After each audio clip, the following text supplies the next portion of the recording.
she sang, while working in the kitchens. Then the Alpha King's wolves gathered at the window to hear her voice. Nobody paid attention to Nara. That was the arrangement. That was the whole unspoken deal she had made with this palace, the first day she walked through its servant entrance. 3 years ago, carrying everything she owned in a cloth bag that weighed less than a good loaf of bread. Be invisible. Stay invisible. Collect your pay. Survive. Do not let anyone see the particular quality of your eyes when you think no one is watching, which is the quality of someone who knows considerably more than her station would suggest. Do not sing. Do not ever, under any circumstances, sing. She was very good at all of it.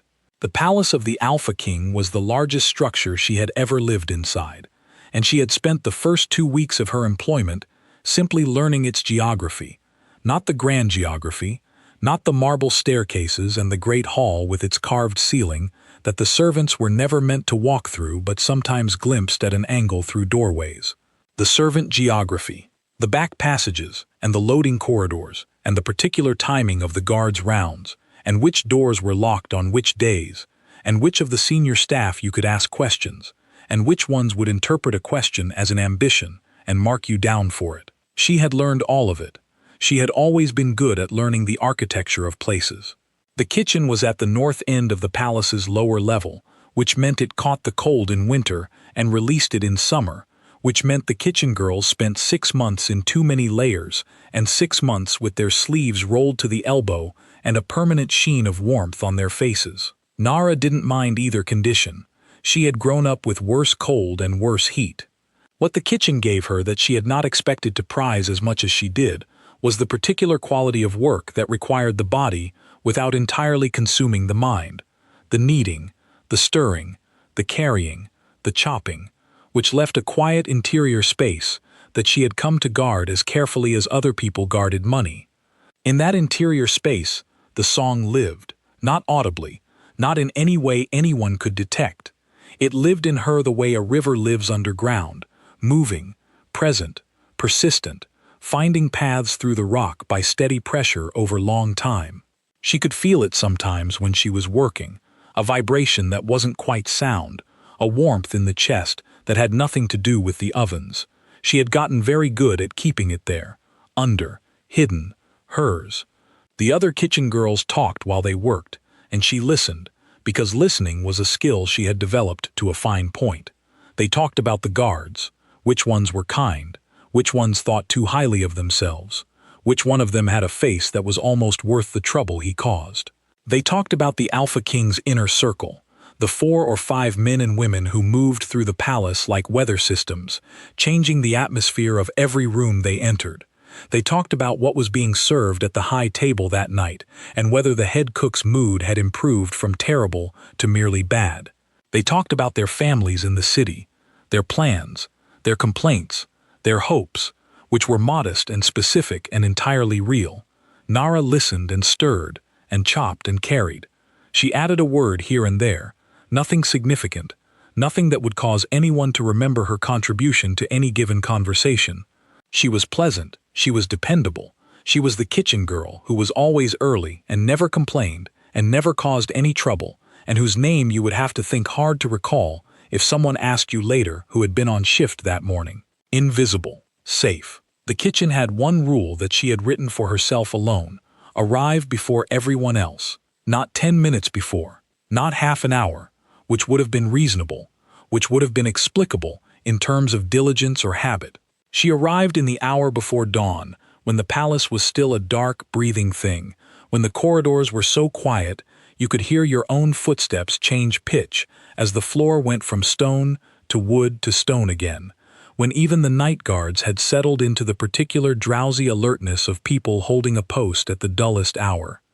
She arrived when the kitchen belonged to no one, and therefore for a brief, quiet, complete window of time, to her. She moved through this hour without haste. There was no haste in her at all during this time.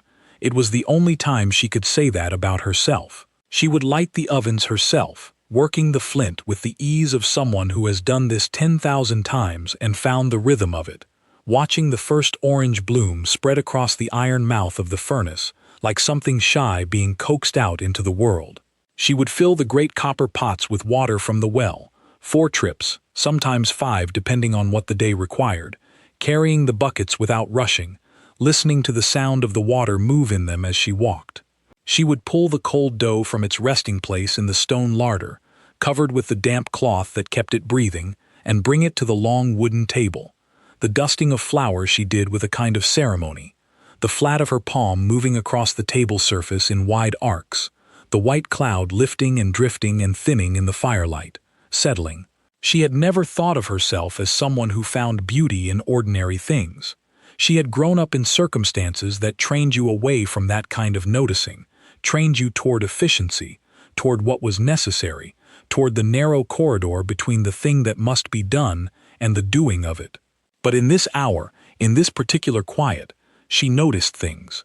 The way the flour caught the light, the specific orange-red of the fire at the back of the furnace, the sound of the pots beginning to heat, first nothing, then a faint creaking as the metal expanded, then the earliest, smallest sound of movement in the water. She noticed all of it. She held it. She let it be enough. These mornings were the only place in her current life that felt genuinely inhabited. The rest of it she performed well. These mornings she actually lived. The song never started on purpose. That was the thing about it. She never decided to sing. She didn't clear her throat or take a breath or think, now I will do the thing I've promised myself I won't do.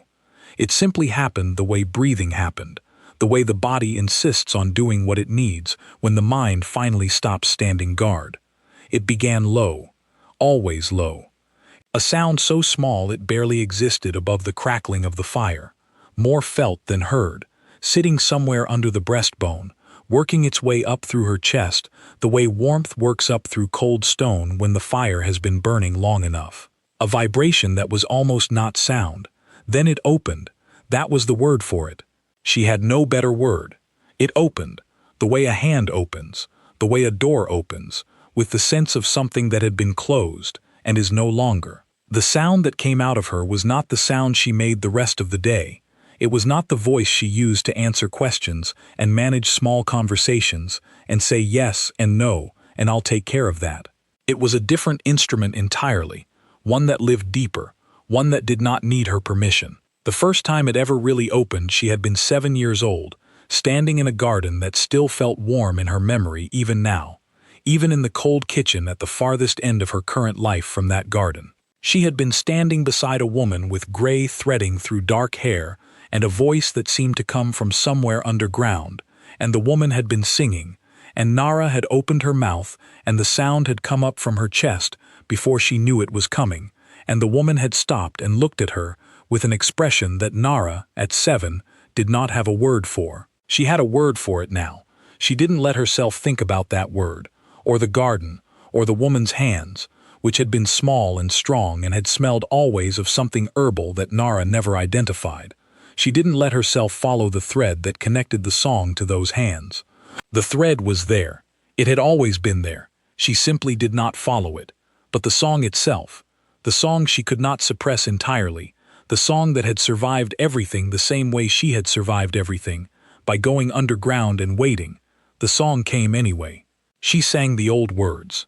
Words from a language that most people in this kingdom had never heard spoken aloud, that existed now mainly in fragments, in old books in old libraries, in the mouths of people who were mostly gone. Words that meant things like the light before the light comes, and the river that moves below the ground, and the name that was given to you before you were born, and the thing that carries you when you forget that you can carry yourself. She did not translate them as she sang. She had stopped needing to years ago. The words lived in her body now, in the muscles of her throat and the cavity of her chest, and the specific way her breath had learned to move through them. They did not require understanding. They required only voicing. The fire burned differently. She would have noticed if she had been watching. The flames at the back of the oven, which were steady in the way that contained fires are steady, took on a slightly different quality. Not larger, not hotter, just more present, more alive in some way that had no practical description, as if the fire too was listening. The steam from the copper pots rose in slower columns. This was not physically possible. The temperature of the water determined the rate of the steam, nothing else, but the columns rose slowly, and they leaned, gently, in the direction of her voice, the way plants lean in the direction of light. The flour dust above the table, which moved constantly in the air currents generated by the ovens, appeared to slow, not stop, slow, as though the air had become slightly more reluctant to move. She noticed none of this. She was kneading bread. Her hands pushed and turned and folded,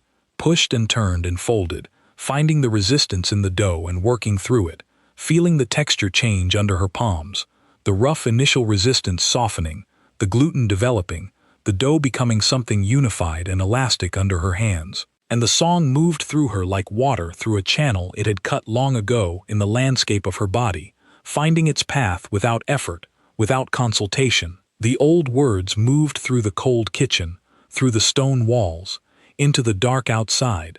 She saw it at the corner of her eye first. A shape in the window. She stopped. Not just the singing. Everything. Her hands in the dough. Her breath. The part of her that made decisions. Everything stopped at once, as though someone had pressed a hand flat against a spinning wheel. She turned her head slowly toward the window. A wolf sat outside the glass. She knew what the Alpha King's wolves looked like. Everyone in the palace knew. You saw them occasionally moving through the grounds, or heard them sometimes at night, a sound that was not quite a howl, something older and lower than a howl, a sound that made the walls feel thinner than they were. But knowing what they looked like and having one sitting at your kitchen window at 4 in the morning were separate categories of experience that her mind was having real difficulty connecting into a single coherent thing. The wolf was enormous. That was her first coherent thought. Not enormous in the way that she had imagined from the descriptions, because imagining a thing is always smaller than the thing. Enormous in the way that made the window seem like a picture frame that had slightly underestimated what it was trying to contain. Its shoulder, sitting down, was at the level of the window ledge. Its eyes, which were fixed on her, were a yellow that was not like any yellow she had a name for. Not gold, not amber. Yellow like something that produces its own light, not reflects, produces. It did not move. She did not move. They looked at each other through the glass for what felt like a very long time, and was probably 30 seconds. The wolf's breath came in slow, steady clouds that fogged the lower corner of the glass, and then disappeared, and then returned. Steady, patient. The breath of a creature that was not afraid of anything, and was not in a hurry, and had decided, for reasons of its own, to be here. She waited for the fear to fully arrive.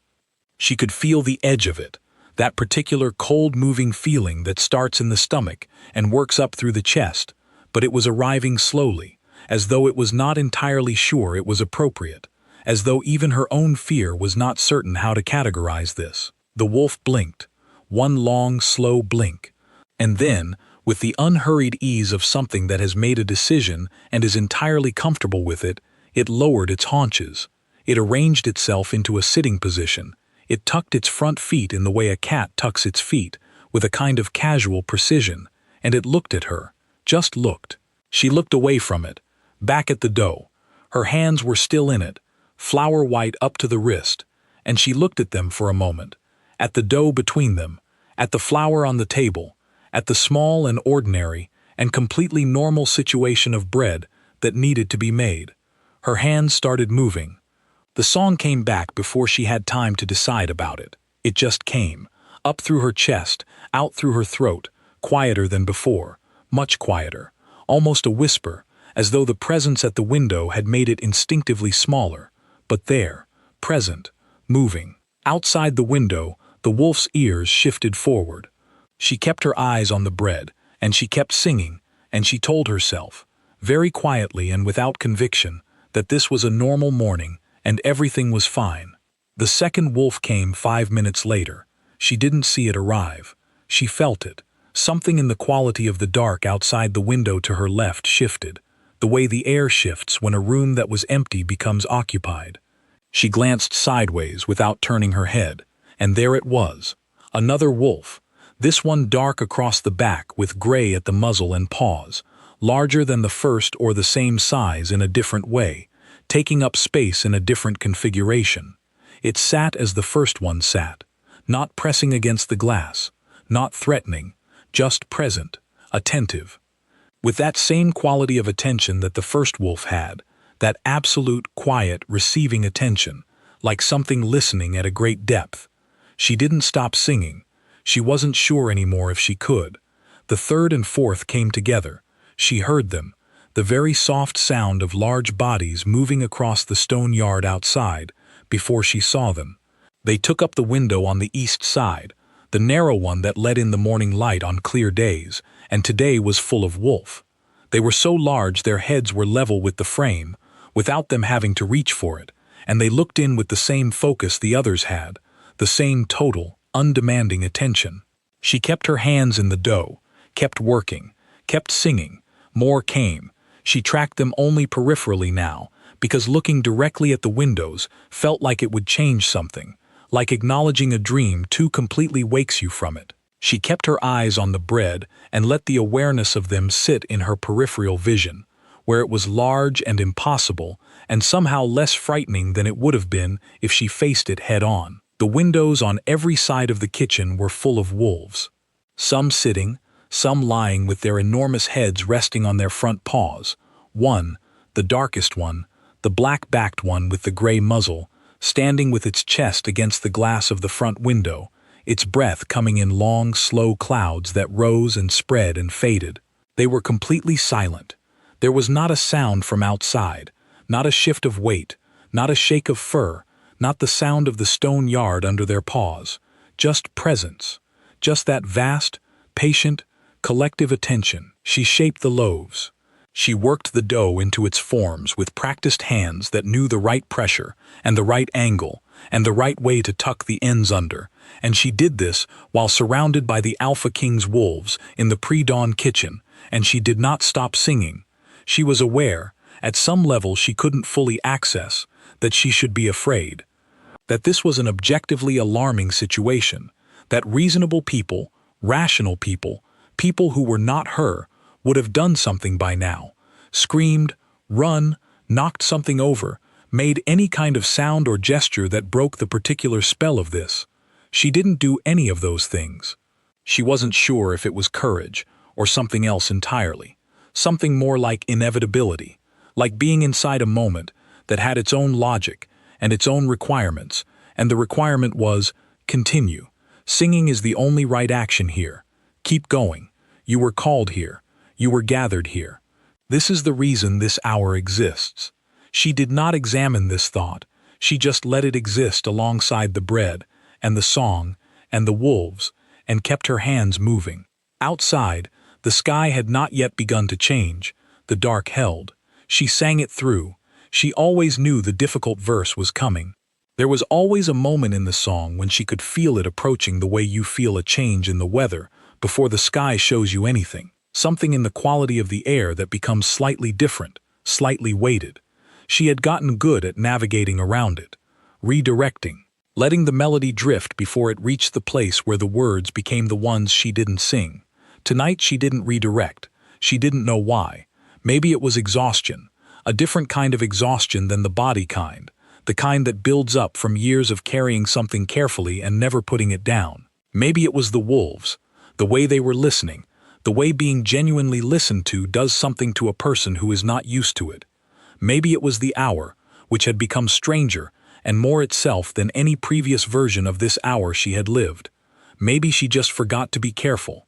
The old words came in their order, line by line, the way they had always come, the way she had first learned them, slowly, one at a time, in a garden that was warm even when the season said otherwise, from hands that were small and flower-dusted and entirely certain of the value of what they were teaching.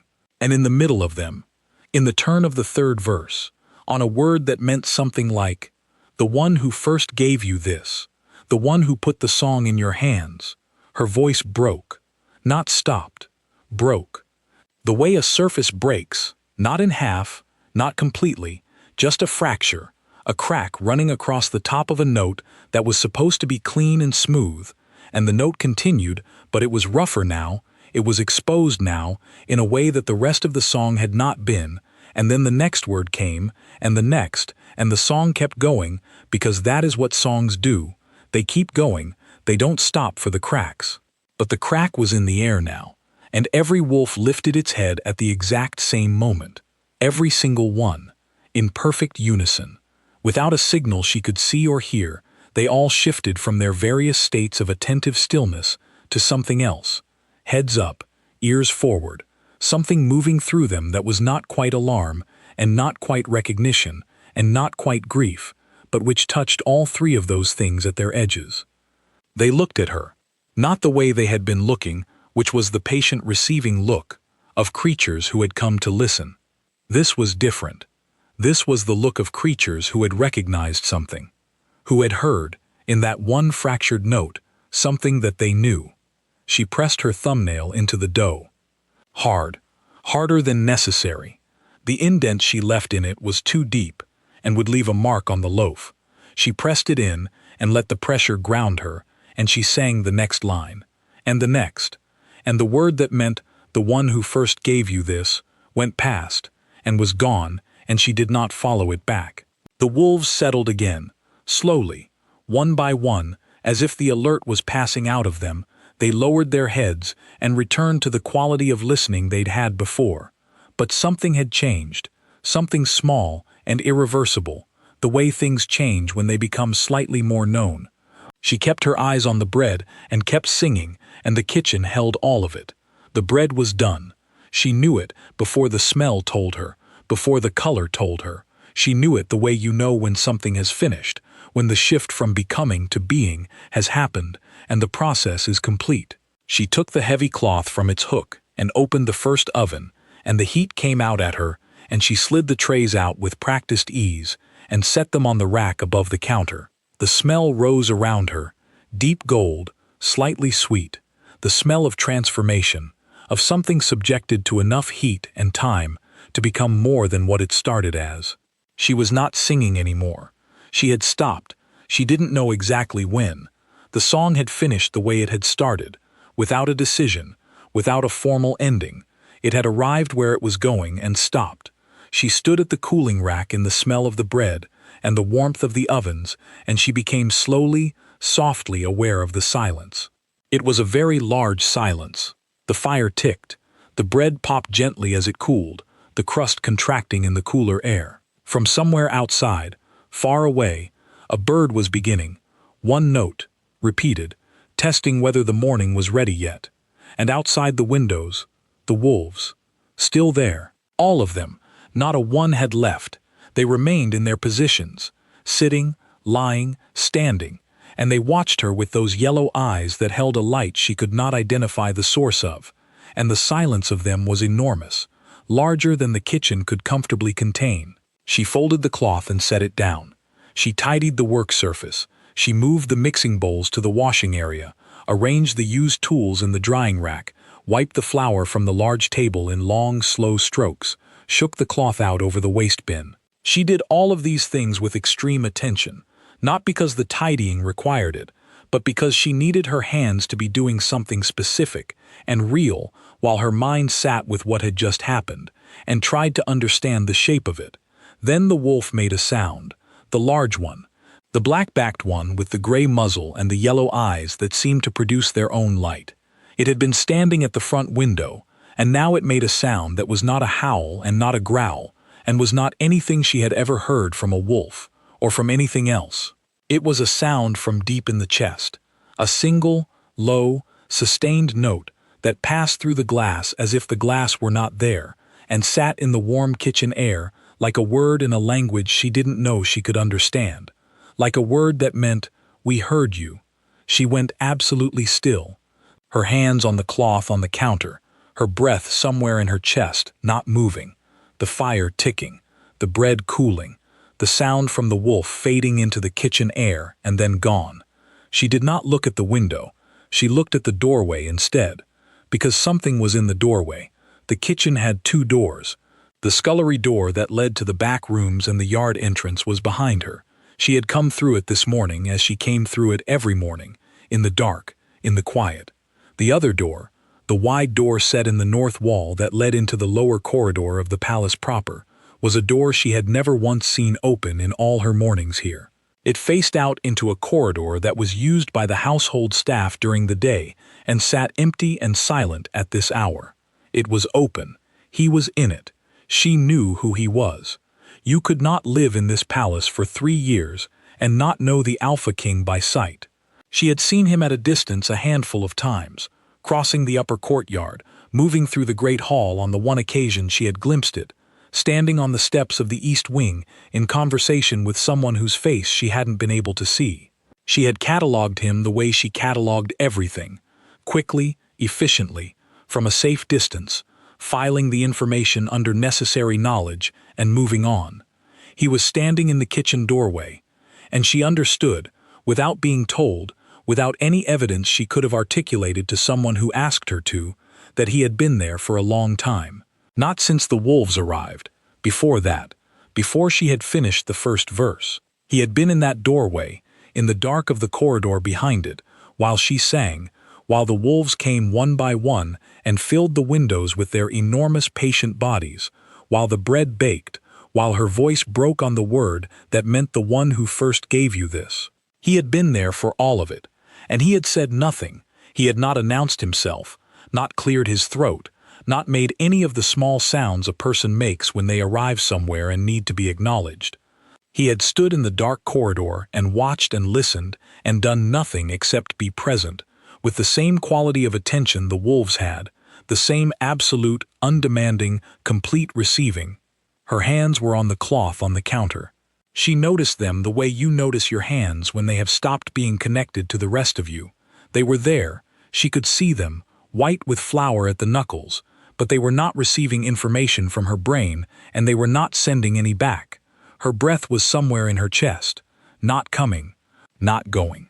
She could tell you very little about him in that moment, that she hadn't already known from the distance of safe observation.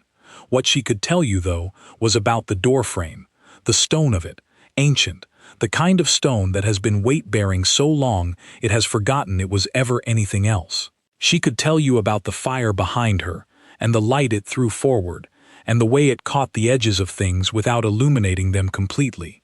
She could tell you about the steam rising from the bread on the rack, how it moved differently in the space between her and the doorway than it moved anywhere else in the kitchen, as if that specific column of air had its own currents. She could tell you that the steam moved toward him. The rest of it was in her body, and her body did not have words. He looked at her the way you look at something you were not expecting to find, not the categorizing glance that sorts a person into their appropriate box, kitchen girl, servant, nobody, and moves on. Not assessment. Something more like the expression of a man who has opened a door, expecting a corridor, and found instead a room full of light, and is standing in the doorway, adjusting to what he's found. Nara stood in the kitchen, with her hands on a cloth, and the bread cooling behind her, and let herself be seen. She didn't know what else to do. All her skills, all her considerable competence at being invisible, had apparently been suspended.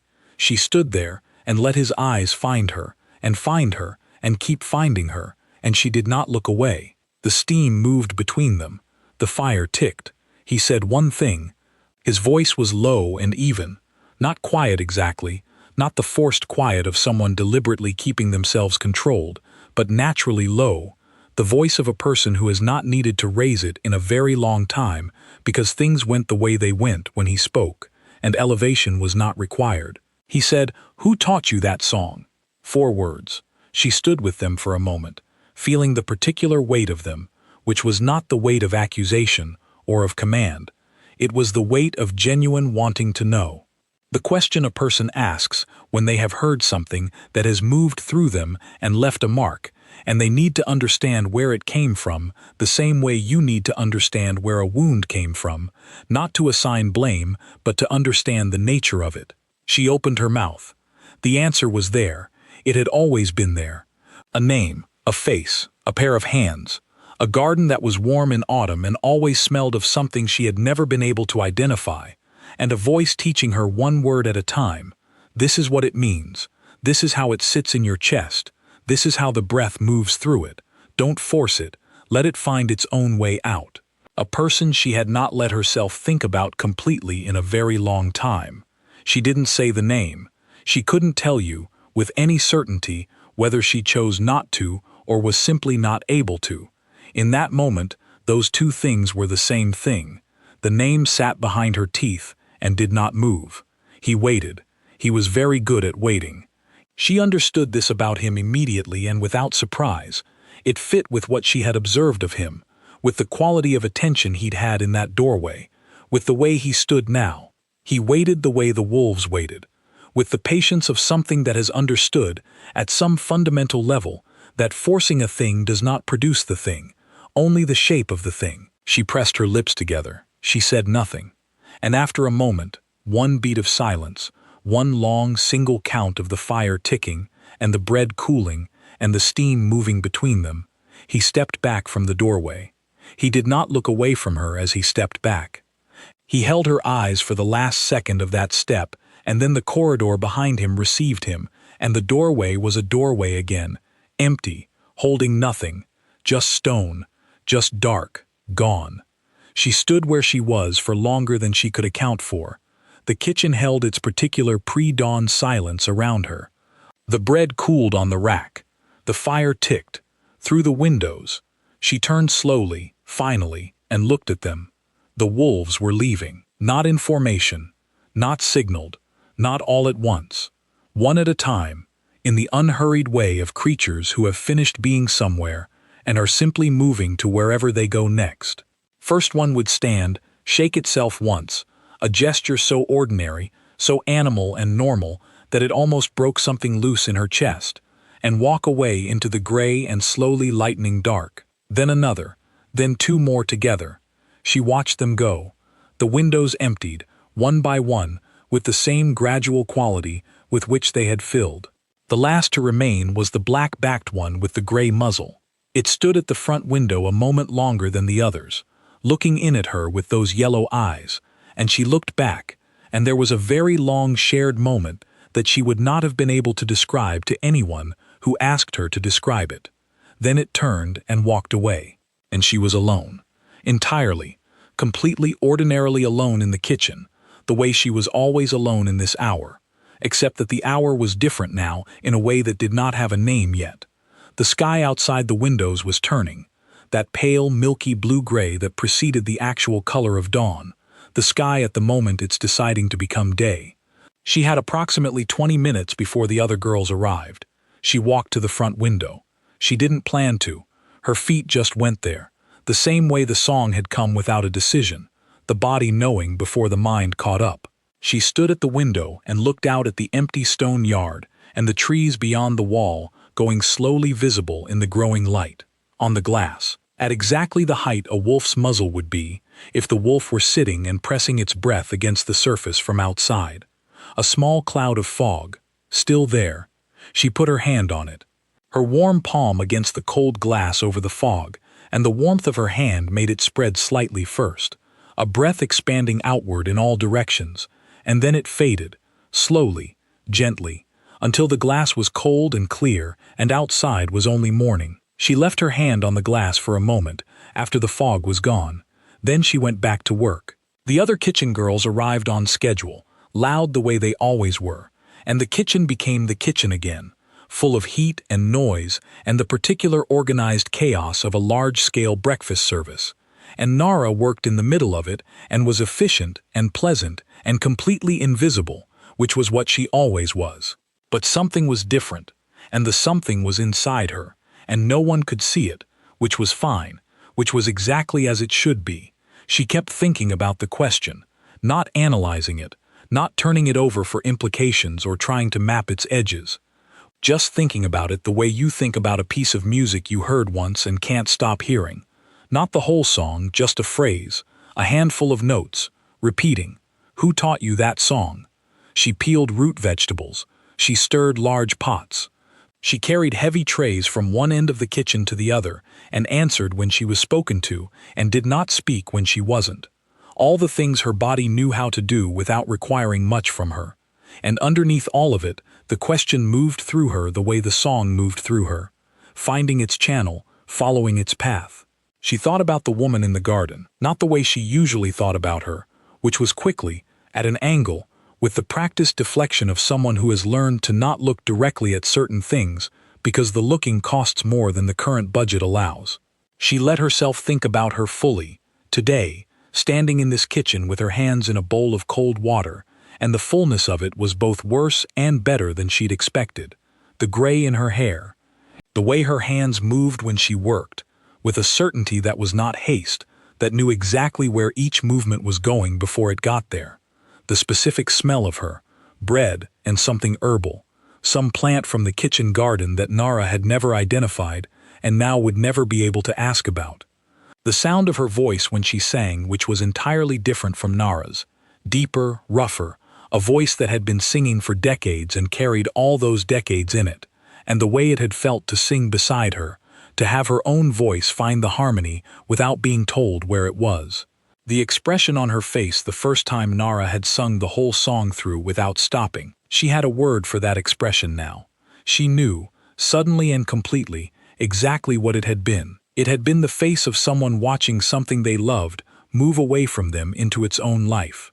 Pride and grief all at once, sitting together in the same face, because some things cannot exist separately. The cold water numbed her hands.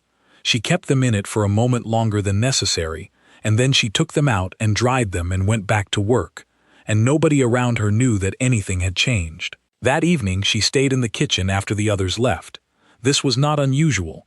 She often invented reasons to stay, because the servants' hall at supper time was the loudest place in her daily life, and she had a limited tolerance for that quality of noise after the long day. She would stay and say there was more to clean, more to prepare, and this was sometimes true and sometimes a construction, and no one checked carefully enough to know the difference.